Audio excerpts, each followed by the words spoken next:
Okay. I want to thank, first of all, the organizers of the conference for inviting me. It is a great honor to be here.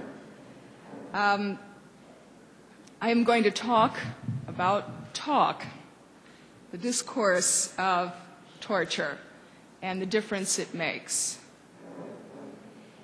One of the very great achievements of the late 20th century was the legal prohibition of torture. The legal prohibition is more absolute, more universally endorsed than almost any other right. It carries remarkable scope and force. The prohibition on torture applies under every circumstance. It's absolutely banned.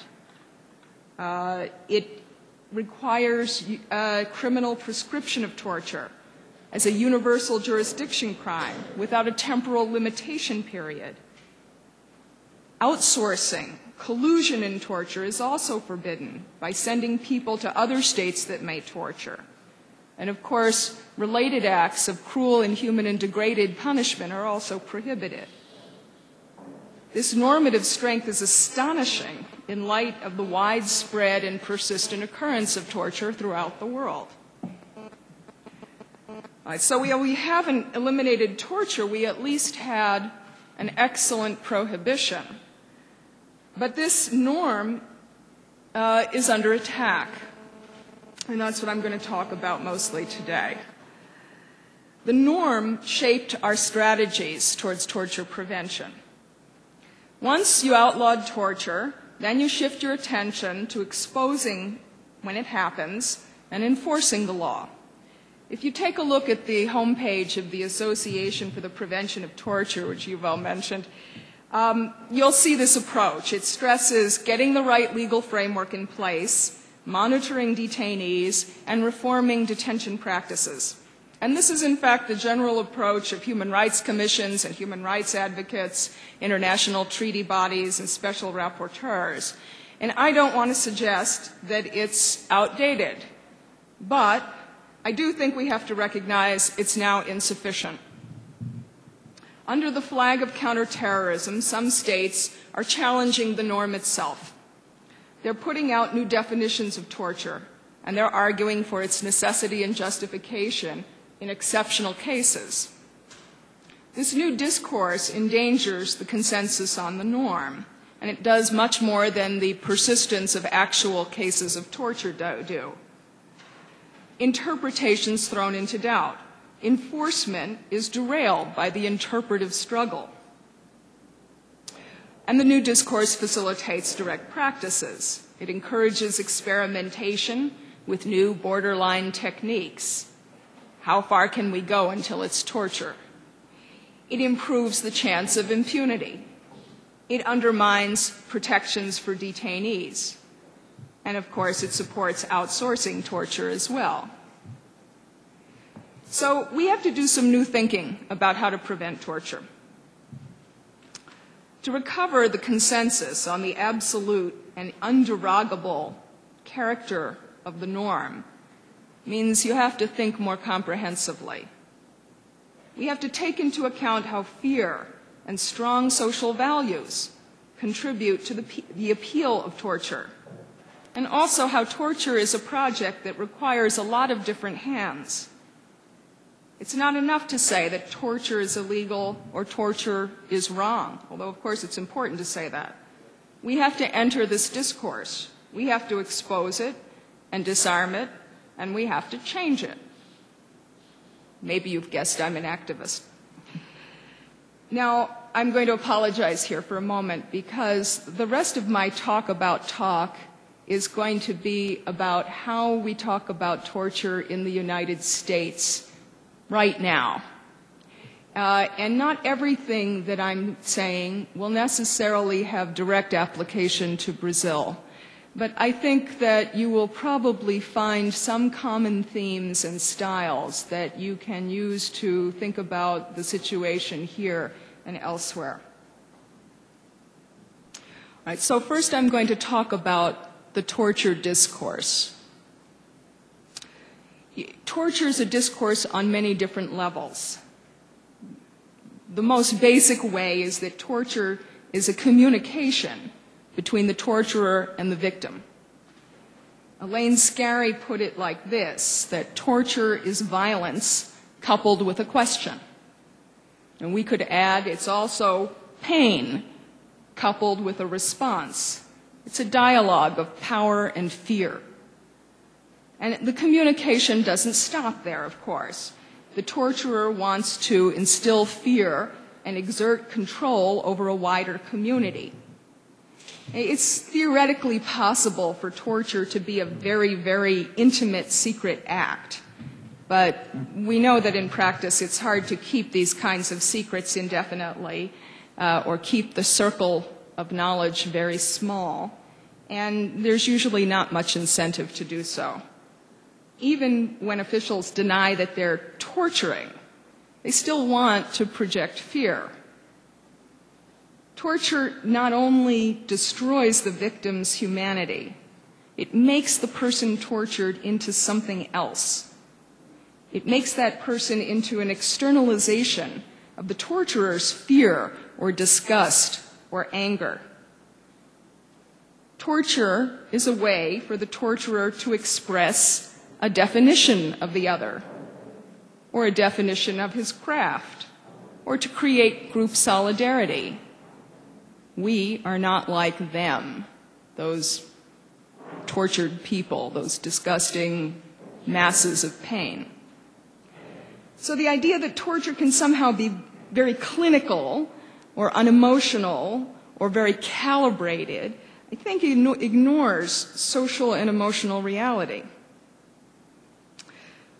Now, there's a social discourse that enables torture and encourages communities to acquiesce to torture.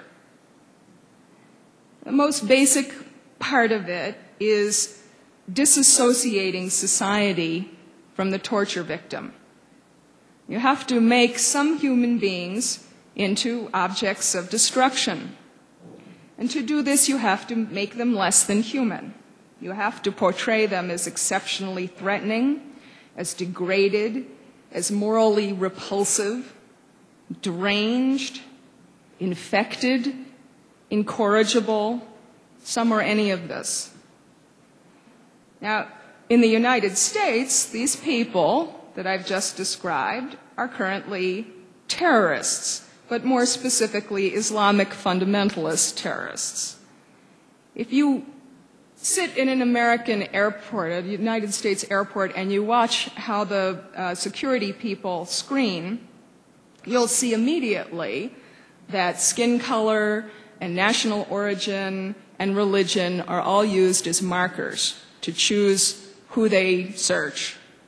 But political discourse can't acknowledge this in a mixed society. It's too disturbing, too inimical to values. So it tries to distinguish between good Muslims and crazy fanatics, who are the type of people who commit bloody suicidal acts in the belief that their reward comes in another life. Sometimes you see fanaticism portrayed as an incurable condition. For example, there are proposals to counterterrorism laws that would require long-term police registration of terrorists after they have finished their prison terms. This is a similar approach to the way sex offenders have been constructed as incorrigibles. Now, those who want to preserve some room for torture have to also avoid rehumanizing the captives.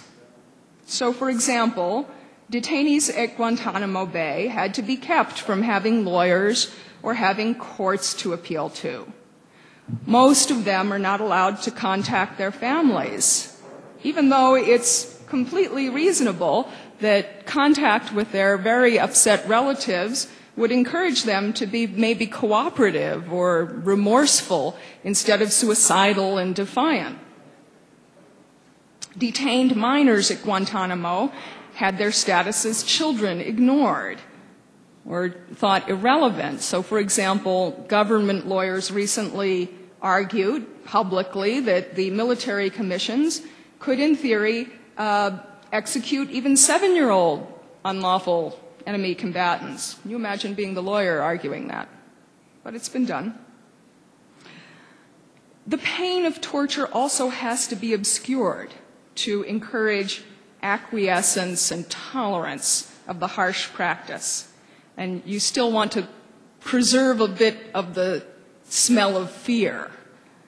So for procedures that are specifically intended to produce agony, we attach fanciful, euphemistic names. So let's take the term waterboarding in English. I think this is El Submarino.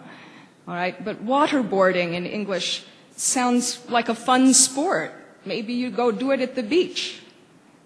Now, if I said to you, using water to repeatedly bring a bound and helpless human being to the point of asphyxiation, causing the sensation of imminent death and reactions of involuntary panic and terror, well, that's not so playful. It's also quite accurate. Now, 2 weeks ago, in the United States, we got to hear the head of the Office of Legal Counsel, this is one of the elite offices of the Justice Department, explain to a congressional committee that the cruelty of waterboarding was very exaggerated because the procedure that the United States followed was a bit different than that of the Spanish Inquisition. Now, I'm not exaggerating. His predecessor in office had actually insisted on evaluating the procedure by undergoing it himself. And he was removed from his position when it became clear that he thought it couldn't be justified under any circumstance. Now, many scholars have remarked on how difficult it is for anyone to verbalize pain. It's hard to communicate one's own experience of pain to some other person. Again, Elaine Scarry, writing in 1985 on this, noted that there's a language of agency, that we often describe pain through the instrument that inflicts it, because it's so hard to describe your feeling. So we say, it felt like a hot knife, or it felt like a hammer hitting my back. Right? But in democracies, visible techniques like the rack and the thumb screw are not favored. Even waterboarding is a bit suspect in Washington now. So it's not only that clean techniques that don't leave marks on the body are preferred, but invisible techniques that have no agency, no visible, tangible agency. So think about sleep deprivation, exposure to temperature extremes, forced standing. This is when the prisoner's own body becomes the torture instrument. The pain is not only even more inexpressible, but it could become the object of social doubt and social ridicule. So, Secretary of Defense Donald Rumsfeld authorized stress positions, including standing for 4 hours at a time. And he wrote on the memo, however, I stand for 8 to 10 hours a day. Why is standing limited to 4 hours? Former New York Mayor Rudy Giuliani thought sleep deprivation, which is a treatment that induces the symptoms of psychosis after a couple days, isn't a really big problem. And that's because he was often deprived of sleep because he was busy campaigning as a presidential candidate.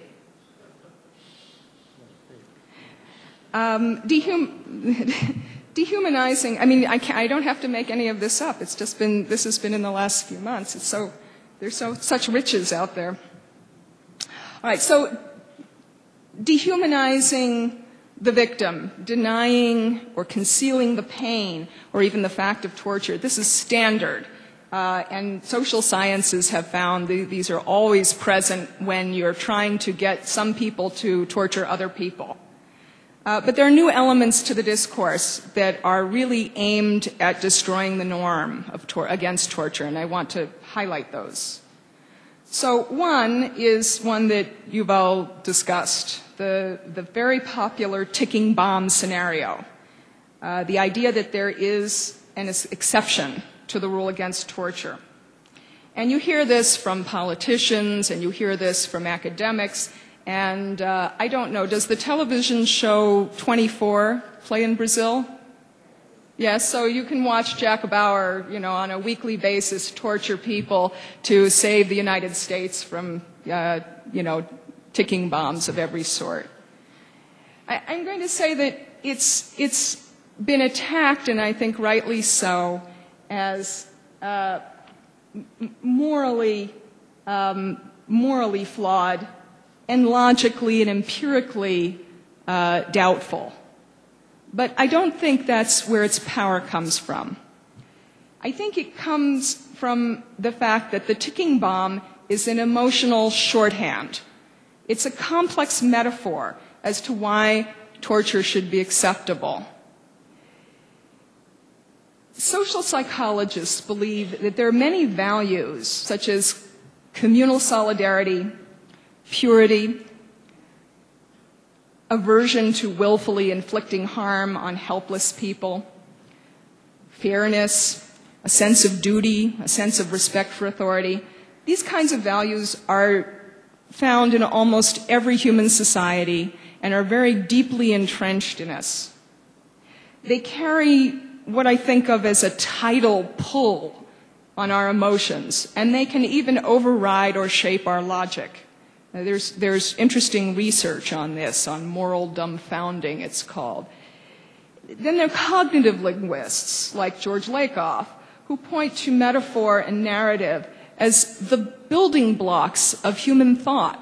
We can't think without using metaphors, and these metaphors are heavily imbued with emotion and association. The science, the brain science about this analysis is new, but I don't think that there's anything new about the insight that the force of emotion plays an important role in any narrative. That's a classical concept. So when we analyze the ticking bomb scenario for its emotional components, you can see why it's really hard to diffuse the bomb just through logic. This is the way it might look. Let's take an emotional X-ray. The story conveys that there's loyalty to the broad community, and it's been targeted for destruction by a hostile and often foreign outsider. The community is always framed as pure, as innocent civilians. If we were making a movie, we'd be looking at the nursery in the World Trade Center and not the Pentagon. It's an emergency. It's going to pass. It's just a temporary emergency. But logic, rules, deliberation are not only useless but very dangerous in this situation. And even though the threat is imminent, with courage and determination, it can be averted if we sacrifice just one criminal's dignity. And this is an act that would be distressing, but it's a duty that real men shouldn't be squeamish about. Okay, so when you hear people talk about the ticking bomb, I don't think they're making a logical argument. They aren't really saying that you have to believe that we know it's a terrorist we've captured, and we know that the terrorist has the information about the bomb, and even though the bomb, time is ticking away, we can actually defuse the bomb, and we really know that other interrogation methods won't work, and we know that the terrorist will really give us the truth if we torture the terrorist just as much as is necessary. I don't think that this is really the argument. What they're really saying is something a little more like this. For the sake of protecting my pure, innocent, and helpless community, it would be my manly duty and a merited response for me to torture a menacing outsider. Now, isn't what I just said a lot more compelling? Of course it is. It appeals to your emotions. All right? it's a narrative that I think had some grounding in the social life of cavemen. But it's not possible, it's inimical to any society that's ruled by law rather than force. I'm not going to go through the analysis, but I think you can figure it out. Now, another way that we justify torture is to say we face an unprecedented danger, and several speakers have already mentioned this. Okay, we've used it a lot. You have to use it because you have to overcome the revulsion to torture, and you also have to make society forget what it knows about torture. Societies already know that torture is destructive to both the state and to society and relations. So in the Museum of Unprecedented Danger, there's a lot of pictures. We've got anarchism, communism, the Jewish problem, homosexuality, national security threats of every possible description. The U.S. wing has a picture of the fanatical Islamic terrorist, and this portrait shows the enemy as technologically powerful, fanatical, uncompromising, and cold to the value of human life. And in fact, it's very, very similar to the picture of the U.S. view of Japan in World War II. And that was a metaphor that was useful to helping the deployment of the atomic bomb against Hiroshima and Nagasaki, right? All right, so President Bush, in September 19th, 2001, said, the mindset of war must change. It's a different kind of battle. And in a different kind of battle, normal rules don't apply. And there were many signals about how we would be now free to experiment outside the rules. Vice President Cheney remarked, we have to work, though, sort of the dark side, if you will.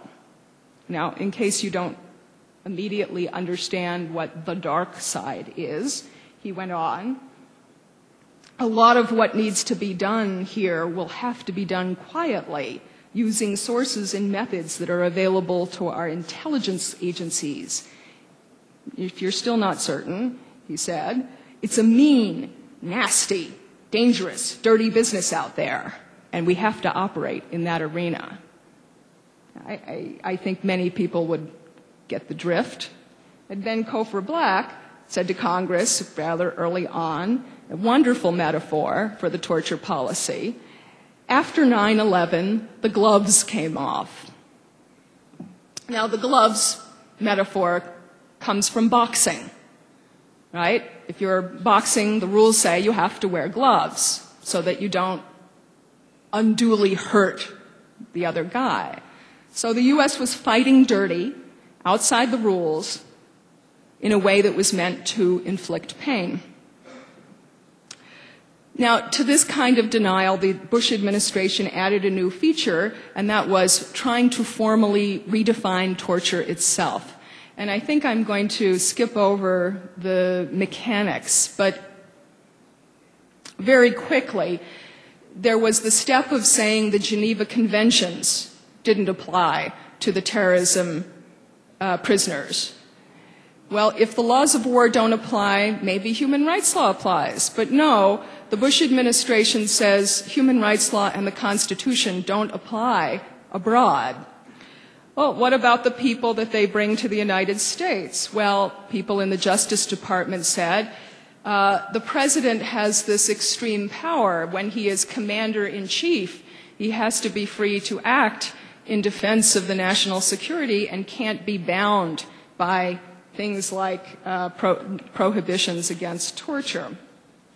And so there it goes. The most outrageous of the memoranda, the legal memoranda, the one that said that torture should be understood to mean the kind of extreme suffering that accompanies something like organ failure or death, that was pulled back. However, that memo was all about asserting the legality of a whole list of enhanced interrogation techniques. Again, another wonderful metaphor, enhanced interrogation techniques. And none of those techniques, including waterboarding, has yet been deemed illegal.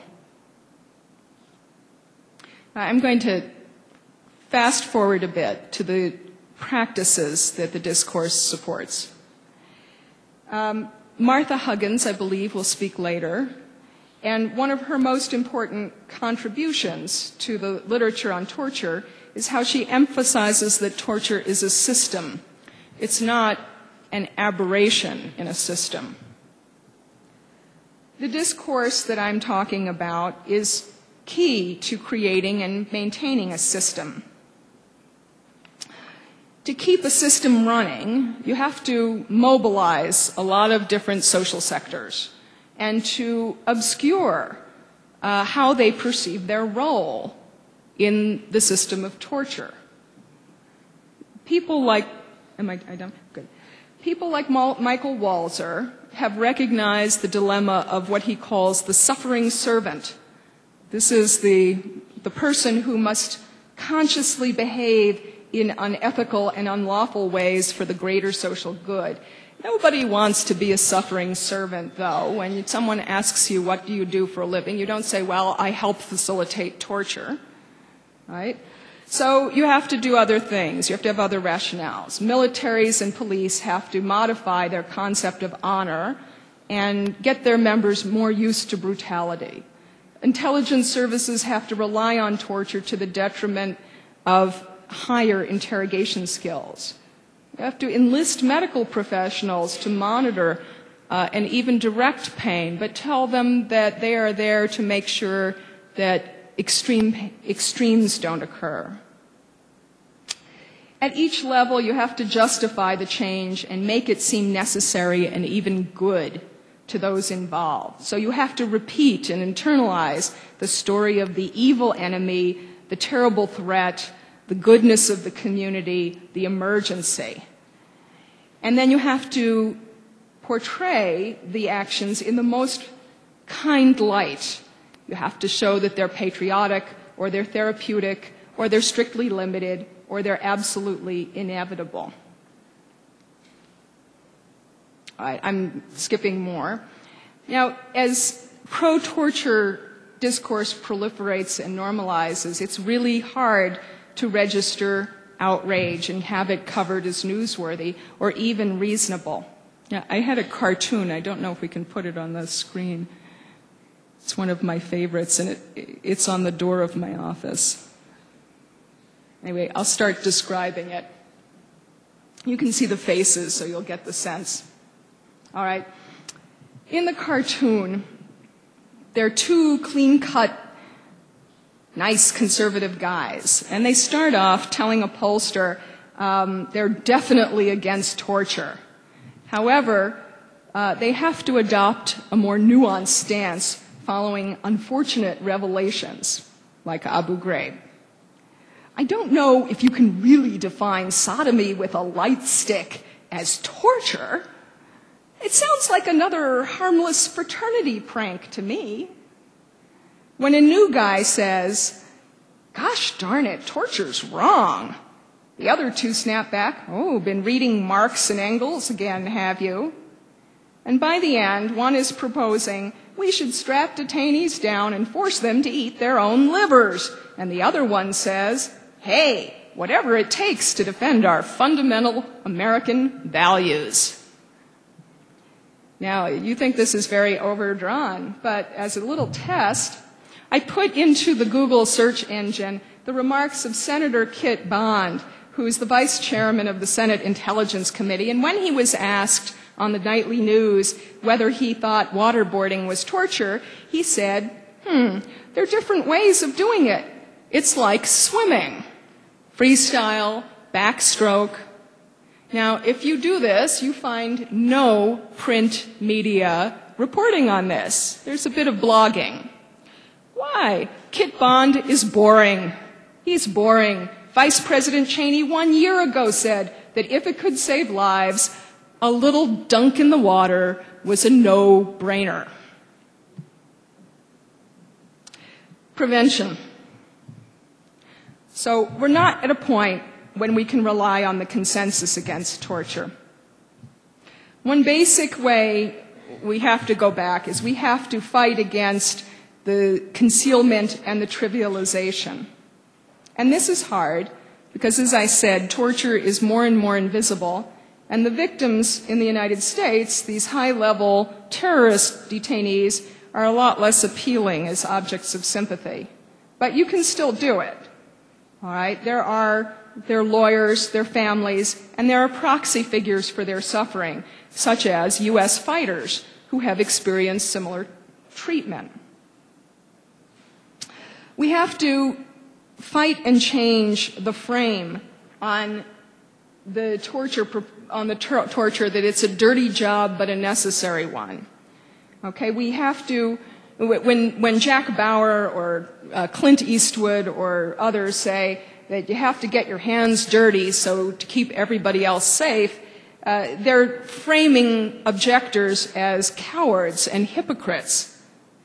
And it's important to get rid of this frame. You can do it by ridicule, like this cartoon or the late-night comedy shows. You can also appropriate the frame. You can take it.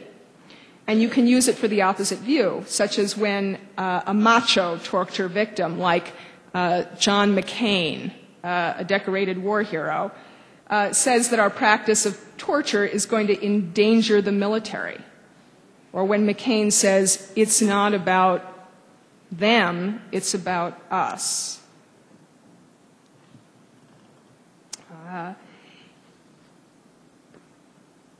This is a way of deploying our feelings, some of the values that the ticking bomb evokes, our feeling for community, for who we are, for our own purity, and using that to show torture is a stain on our society. When he says it's not about them, it's about us, it's an empowering message because we can control what values our society stands for, even if we can't control terrorists. And we can look carefully to evaluate the claims of the torture proponents. For example, we can evaluate the methods of interrogation for their relative success in producing useful intelligence. Let's listen to interrogators. We can analyze whether the participation of medical professionals really inhibits cruel treatment or whether it aggravates it. We can talk about and look at how exposure and participation in torture affects our police, our military, our intelligence and correctional services, and how it infects their practices in non-emergency situations. We can do this, but we also maybe have to look to some other carriers. At this point, I think in the United States, artists, clergymen, cowboys, former interrogators, and soldiers are a lot more influential than human rights activists and professors and lawyers. And torture proponents know a good story is more powerful than a logical argument. I think my time is over, so I will hold my punchline and let us go on. Oh, I have 5 minutes? 5 minutes, I'll say a little something more then. All right. The good story has to involve the good story that we're telling about why torture is wrong. Has to involve more than a narrative about how a few people led the United States astray. All right? It's difficult. The kinds of responsibility of facilitators should be exposed to counteract the internalization of a torture rationale into these communities. So, for example, the American Psychologists Association really can't get itself to limit the role of psychologists to only assisting the victims of coercive interrogation. There's no bar association that has yet withdrawn a license from the lawyers who concluded that the President of the United States could direct torture. And I don't think that's going to happen even now when the Office of Professional Responsibility at the Department of Justice is investigating the torture memos because the Attorney General's already said he's not going to revisit this decision. The media has not taken any pledge to avoid torture as entertainment. However, I can tell you the Motion Picture Association of America did decide to ban the poster for a new anti-torture documentary called Taxi to the Dark Side. This is a movie about the abuse of Afghans by U.S. soldiers and how the torture policy spread. The poster was based on a news photograph of a U.S. soldier leading a hooded Afghan captive, and it was decided it was too disturbing to children to be permitted. Looking at the problem of social collaboration in torture is very unpopular because we have a deep need for denial. Now, Attorney General Mukasey said that he would consider waterboarding torture if it were done to himself, yet he refused to investigate its commission as a crime. When responsibility for facilitation finally attaches, it tends to happen slowly, as a byproduct of generational or political transition. So I don't think we're going to see any of these facilitators under investigation. For the last few years, promotions, academic appointments, and speaking engagements have been raining down on them. This is unlikely to continue forever. We should be demanding the preservation and the exposure of their records to make clear their contribution to one of the most shameful moments in U.S. history. Because at some point, we're going to have to show our children. Thank you.